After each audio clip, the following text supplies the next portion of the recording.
Continuous distribution में पहली distribution कौन सी थी?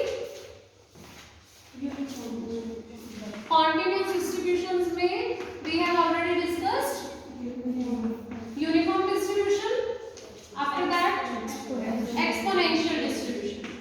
अब कौन सी है? Beta distribution. So we are going to discuss beta distribution today. ठीक, बीटा डिस्ट्रीब्यूशन जो है वो दो काइंड्स में अवेलेबल है, beta distribution of first kind, beta distribution of second kind.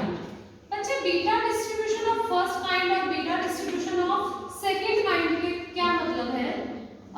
Beta distribution of second kind, इसमें कोई अलग चीज नहीं है। बीटा डिस्ट्रीब्यूशन उसका नाम ही बता रहा है कि उसका प्रोबेबिलिटी फंक्शन कैसा होगा? बीटा फंक्शन जैसा। बीटा फंक्शन जैसा। बीटा फंक्शन क्या होता था? बीटा एंगल क्या होता था बच्चों? 0 to 1। दो तरह का दिखता था, उसकी शक्ल दो तरह की दिखती थी ना बीटा की। कैसी? 0 to 1 x power m minus 1 1 minus x power, और दूसरी शक्ल 0 to infinity minus 1 और नीचे 1 plus x raised to power m plus n। तो हमें पता है जो बीटा फंक्शन है वो हमें ऐसे दो तरीके से नजर आता है, या तो it is having x raised to power m minus 1 1 minus x raised to power n minus 1, और या फिर उस तरह की टर्म। बिल्कुल इसीलिए ही हमारे पास beta distribution of two kinds है। एक शक्ल जब पीडीएफ की होगी तो वो कहलाएगा beta distribution of first kind, दूसरी होगी तो वो कहलाएगा beta distribution of second kind. That's all. तो a probability function, if a random variable is having a probability function of first kind तो वो कहलाएगा beta random variable of first kind. हाँ जी, तो क्या होगा? यहाँ ए बी की फॉर्म में लिख रहे हैं तो x की power a minus 1 1 minus x की पावर b minus 1, ऐसी शक्ल हमें समझ में आती है। और हमारा जो x है that is obviously like between 0 to 1, ठीक है, अदरवाइज 0।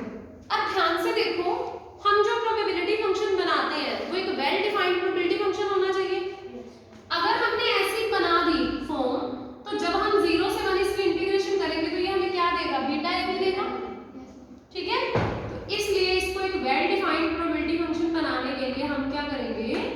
ऐसे लिखेंगे। Is it okay? क्लियर?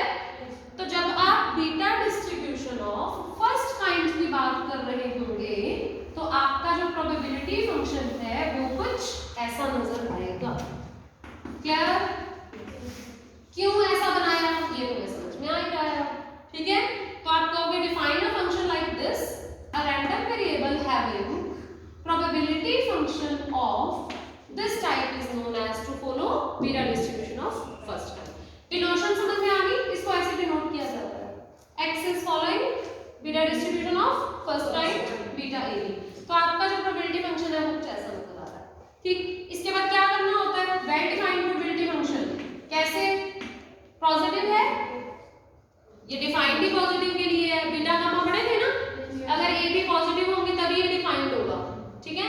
तो ये पॉजिटिव होता है थ्रू आउट। और दूसरी प्रॉपर्टी, अगर आप 0 से 1 इसकी इंटीग्रेशन करोगे, करके तो नहीं दिखाने की जरूरत तुम्हें, 0 से 1 इसकी इंटीग्रेशन करो, ये क्या बन गया? हाँ, बीटा ए बी बन गया ना ये। दिस इज b minus 1, ये तुम्हें बीटा ए बी दे रहे और साथ में तुम्हारे पास 1 अपॉन बीटा ए बी पड़ा ही है, तो इसलिए ये आपको फाइनली क्या दे देगा? 1। दैट्स ऑल, ठीक है। क्लियर है सबको? बिल्कुल। सिमिलरली अगर हम beta distribution of second kind की बात करते हैं तो क्या होगा? अब तुम्हें खुद से ही पता लग गया है ना। तो beta distribution of second kind में रैंडम वेरिएबल इज फॉलोइंग, ये 2 का मतलब है beta distribution of second kind. बिल्कुल सेम, इस बार x line between 0 to infinity, fx is defined as, हाँ जी, जो उसकी शक्ल है वो कौन सी है इस बार? x की power a minus 1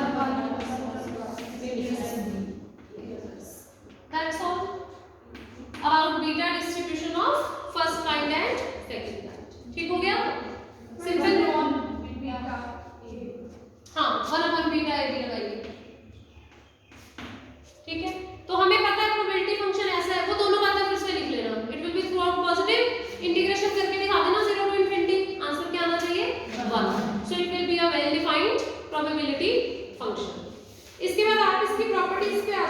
properties of beta distribution, तो हम जनरली जो प्रॉपर्टीज डिस्कस कर रहे हैं वो beta distribution of first kind के लिए कर रहे हैं। सारी सिमिलर प्रॉपर्टीज जो है वो beta distribution of second kind के लिए भी होल्ड करती हैं, ठीक है। क्योंकि बच्चों डिस्ट्रीब्यूशन फंक्शन देखो, जो तुम्हारा प्रोबेबिलिटी डेंसिटी फंक्शन है तो वो बीटा के लिए ही ना, सिर्फ उसकी शक्ल में ही फर्क है। वहां पे पहले काइंड वाली शक्ल है, वहां दूसरी वाली है तो वो बीटा है भी, उसमें कोई फर्क नहीं है।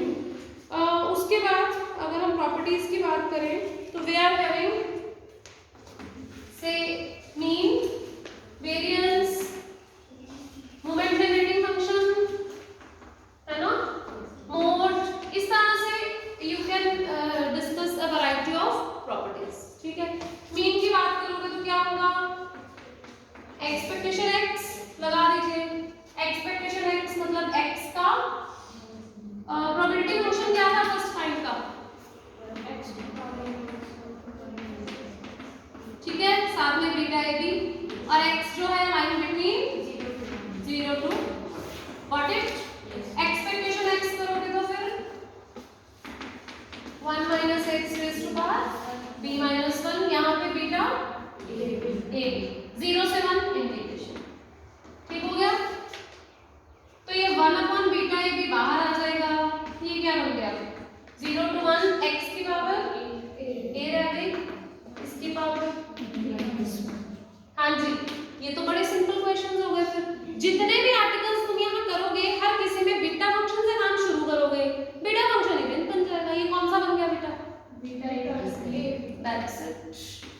सिर्फ a की जगह पे a+1 आ गया ना, तो ये आपका बन गया बीटा a+1 b, और नीचे क्या बैठ रहा है बीटा a।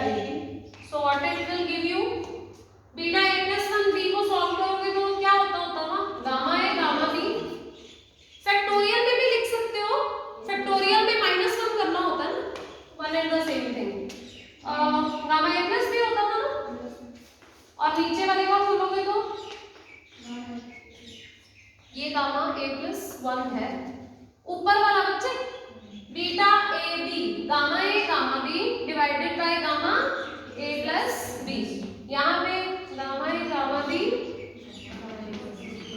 क्या कट रहा है, सिर्फ गामा बी कट रहा है ना। ये अगर ऊपर चला गया तो क्या दे देगा आपको,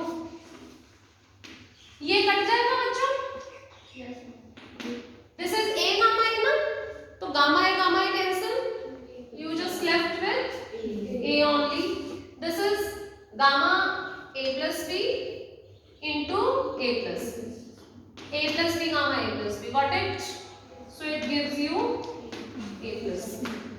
what you are having here,